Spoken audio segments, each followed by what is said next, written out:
नमस्कार द्राक्ष बागायतदार बंधूंनो, मागील महिन्यापासून सर्वच द्राक्ष विभागामध्ये जोरदार पाऊस पडत आहेत व या पावसामुळे तयार झालेले वातावरणातील आर्द्रता व तापमान हे आपल्या बुरशीजन्य रोगांच्या म्हणजे डावणी व करपा तसेच जीवाणूजन्य करपा या रोगांच्या वाढीसाठी अतिशय अनुकूल असे होते।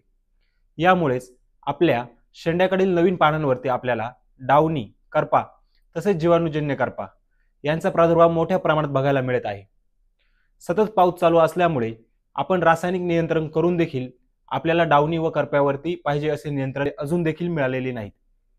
तसेच बोर्डोची फवारणी करून देखील आपल्याला डावणी व करपा आपल्या नवीन पानांवरती दिसत आहे। अशा ठिकाणी आपल्याला जैविक नियंत्रणांचा वापर करणे अतिशय आवश्यक आहे। त्यासाठी आपण पुढील फवारणी करू शकतात।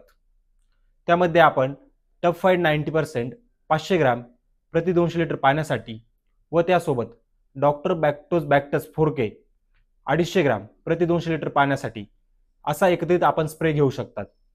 त्यानंतर दुसरी फवारणी आपण साधारणतः 4 दिवसानंतर डॉक्टर बॅक्टोज डर्मस 4K 250 ग्रॅम प्रति 200 लिटर पाण्यासाठी व त्यासोबत डॉक्टर बॅक्टोज फ्लोरो 4K 250 ग्रॅम प्रति 200 लिटर पाण्यासाठी या प्रमाणात घेऊन फवारणी करू शकतात।